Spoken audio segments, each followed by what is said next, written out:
السلام علیکم ورحمۃ اللہ تعالی وبرکاتہ۔ قتل حسین اصل میں مرگ یزید ہے، اسلام زندہ ہوتا ہے ہر کربلا کی بات۔ امام علی مقام امام حسین رضی اللہ تعالی عنہ جان میں شہادت نوش فرمانے کے بعد آپ کے خیمے میں جتنی تھی خواتین اسلام اور چھوٹے بچے بچیاں، امام زین العابدین واحد شخص تھے۔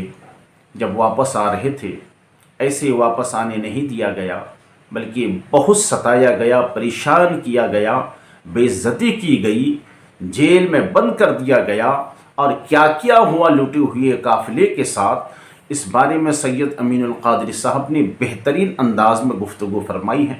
میں چاہتا ہوں کہ پہلے آپ اس ویڈیو کو دیکھیں، پھر میں آپ سے 2 منٹ گفتگو کروں گا۔ ایک مرتبہ ایک شامی جو ہے وہاں سے گزر رہا تھا، قید خانے کے قریب سے۔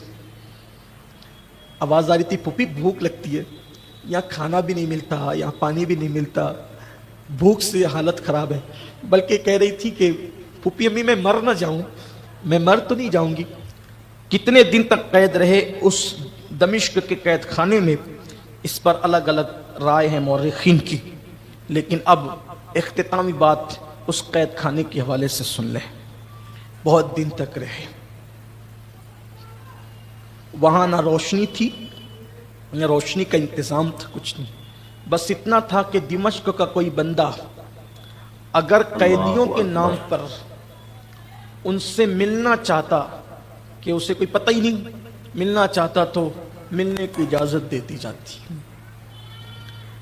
مورخین لکھتے ہیں کہ جب پرندے شام کے وقت گھروں کو جاتے تو سیدہ سکینہ اپنی پھوپھی سے پوچھتی، پھوپھی امی یہ شام کو جاتے کہاں ہیں پرندے؟ تو سیدہ زینب کہتی، بیٹے یہ اپنے گھروں کو جاتے ہیں۔ تو سکینہ بڑی سادگی سے کہتی، پھوپھی امی سب اپنے اپنے گھر جاتے ہیں، ہم اپنے گھر کب جائیں گے؟ پھر کبھی پوچھتی، پھوپھی بابا ہمیں لینے کب آئیں گے؟ بابا کب ہمیں لینے آئیں گے یہاں سے؟ بڑی وحشت ہے یہاں، نہ کھانا ہے نہ پانی ہے۔ مورخین نے لکھا ہے ہڈیاں رہ گئی تھی، بس صرف ہڈیاں رہ گئی تھی۔ یہ انجام کیا۔ ایک مرتبہ ایک شامی جو ہے وہاں سے گزر رہا تھا، قید خانے کے قریب سے۔ آواز آ رہی تھی، پھوپھی بھوک لگتی ہے، یہاں کھانا بھی نہیں ملتا، یہاں پانی بھی نہیں ملتا، بھوک سے حالت خراب ہے۔ بلکہ کہہ رہی تھی کہ پھوپھی امی میں مر نہ جاؤں، میں مر تو نہیں جاؤں گی، اس طرح کی بات۔ شامی نے سنا کہ ایک بچی کسی عورت کو مخاطب کر کے پھوپھی پھوپھی کہتی ہے اور یہ بات کرتی ہے، تو اپنے گھر گیا۔ اسے نہیں پتا تھا کہ قید خانے میں کون ہے، تو وہ گھر گیا اور گھر جا کر اپنی بیوی سے کہتا ہے، یہ دیکھو ہم لوگ جو ہر جمعہ کو نظر حسین کرتے ہیں تو وہ تو غریبوں میں بانٹ ہی دیتے ہیں، اس مرتبہ کی نظر حسین یزید کے قید خانے میں لے جانا۔ میں نے ایک بچی کی آواز سنی ہے کہ وہ بھوک سے بہت بیتاب، اور وہ نظر لے جا کر کے دے دینا، اس لیے کہ جب نظر حسین ہم دیتے ہیں تو حسین کے لیے طویل عمر کی دعا کروا لیتے ہیں۔ قیدیوں سے بہتر کون اور دعا کر سکے گا؟ اس ہفتے کی نظر وہاں لے جانا۔ اس خاتون نے نظر تیار کی، اور تیار کرنے کے بعد قید خانے میں، دمشق کے قید خانے میں پہنچی تو دیکھا کہ اندھیرا ہے، تاریکی ہے۔ ایک 7 سال کی بچی ایک خاتون کی گود میں ہے، وہ اس کے سر پہ ہاتھ رکھ کر اسے تسلیاں دے رہی ہے، وہ رو رہی ہیں، آنسو خشک کر رہی ہیں، یہ سب کچھ ہو رہا ہے۔ وہ پہنچی اور پہنچنے کے بعد کہا کہ میرے شوہر نے آپ لوگ کی آواز سنی تو اس نے کہا کہ کھانا آپ کو لائیں۔ تو کہا آپ کون لوگ ہوں؟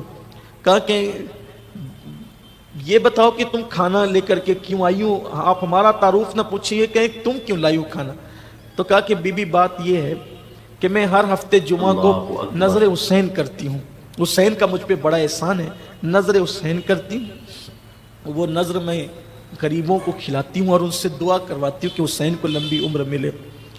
تو کہا کہ یہ صدقہ ہے؟ کہا نہیں، یہ صدقہ نہیں ہے، یہ نظر کا کھانا ہے، میں وہ کھانا کھلاتی ہوں۔ اتنا سن کر سیدہ زینب پھوٹ پھوٹ کے رو پڑی، بہت روئی، اور پھر پوچھا کہ یہ بتا کہ حسین کا تجھ پہ احسان کیا ہے جو تو ان کی لمبی عمر کے لیے دعا کرواتی ہے، کیا احسان ہے؟ تو اس نے کہا بیبی میرا بچپنا تھا اور میرے بچپنے میں بیمار ہو گئی، اتنی بیمار ہوئی کہ بچنے کی امید نہ رہی، حکیموں سے خوب علاج کروایا میرے باپ نے، میرا باپ بہت مالدار تھا، بہت علاج کروایا، لیکن علاج کے بعد بھی میں بچنے کی کوئی امید نہیں تھی۔ میرے باپ نے مجھے اٹھایا اور مدینہ منورہ لے گئے، مدینہ پہنچا، رسول اللہ کے قدموں میں مجھے ڈال دیا، حضور یہ میری بیٹی ہے، زندگی اور موت کے درمیان یہ کئی دن سے کھیلتی ہے، بس آقا کرم کر دے میری بیٹی کو صحت مل جائے۔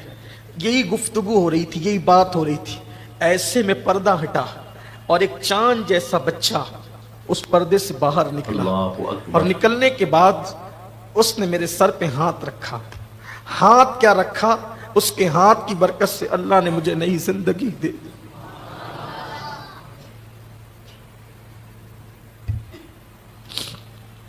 اللہ نے مجھے نئی زندگی دے دی۔ میرے بابا نے پوچھا آقا یہ کون ہے؟ تو میرے آقا نے فرمایا یہ میرا بیٹا حسین ہے۔ بس اس دن کے بعد سے حسین میرے دل میں بس گیا، لیکن میں نے حسین کو اس کے بعد کبھی نہیں دیکھا، میں نے کبھی نہیں دیکھا، لیکن جس کی دعا سے مجھے زندگی ملی، میں نے ہر دن اس کے بعد اس کی لمبی عمر کی دعا، اور اب میرا معمول یہ ہے کہ میں ہر جمعہ کو نظر حسین کر کے غریبوں کو کھلاتی ہوں، یتیموں کو کھلاتی ہوں، اور کہتی ہوں کہ دعا کرو میرے حسین کی جس کی وجہ سے میری عمر بڑھی، اللہ اس کی عمر بڑھا دے۔ سیدہ پاک پھوٹ پھوٹ کے رونے لگی۔ سکینہ نے سنا، شیربانو نے سنا، جناب رباب نے سنا، سب پھوٹ پھوٹ کے رونے لگے۔ ایسے میں اس خاتون سے کہا لے جاؤ، ہم نہیں کھاتے۔ اس خاتون نے پوچھا یہ تو بتائیں کہ آپ کون ہیں؟ سیدہ زینب نے اتنا ضرور کہا لے جاؤ یہ کھانا، اب آئندہ نظر حسین نہیں کرنا، اس اعتبار سے کہ حسین کی عمر لمبی ہو جائے، اس لیے کہ حسین تو اب دنیا میں ہے بھی نہیں، کس کی عمر کی لمبی ہونے کی دعا کرتی ہو، اب تو وہ رہا بھی نہیں دنیا میں۔ پوچھا بی بی آپ کو کیسے پتا وہ کہاں، آپ کون ہیں؟ فرمایا یہ حسین کی بیٹی ہے جسے تم دیکھ رہی ہو، میں حسین کی بہن ہوں، یہ ان کی بیوگان ہے۔ وہ خاتون روتے روتے بے ہوش ہو گئی۔ یہ داستان ہے کربلا کی۔ کبھی کبھی ہمت۔ تو پیارے ناظرین، آپ لوگوں نے دیکھا اس ویڈیو میں سید امین القادری صاحب نے کتنی بہترین انداز میں گفتگو کی ہے کہ ان ظالم یزید نے کن کن طرح سے تکلیف نہیں دیا آل نبی کو، اولاد حسین کو کن کن طرح سے انہوں نے تکلیف، پریشانیاں، مصیبتوں میں نہیں ڈھکیلا ہے، کوئی کسر نہیں چھوڑا انہوں نے، ان پر کروڑہ لعنت برسے ایسے ظالم یزیدی پر جنہوں نے امام علی مقام امام حسین اور ان کے تمام دوست یار جانثار کو قربان کیا۔ میرے دوستو آپ سے پوچھنا چاہتا ہوں، آج بھی کچھ لوگ ایسے ہیں جو یزید کے نعرہ لگا رہے ہیں، یزید کے حق کی بات کر رہے ہیں۔ آپ بتائیے جو نواسہ رسول کا قاتل ہو کیا وہ حق پر ہو سکتا ہے؟ جو دین کا باغی ہو کیا وہ حق پر ہو سکتا ہے؟ آپ کی کیا رائے ہے؟ آپ سے پوچھتا ہوں، آپ اپنی رائے ضرور کمنٹ سیکشن میں پیش کریں، اور اس چینل کو اگر ابھی تک سبسکرائب نہیں کیا ہے اس کو سبسکرائب کر کے بیل آئیکن کو ضرور دبا دیں۔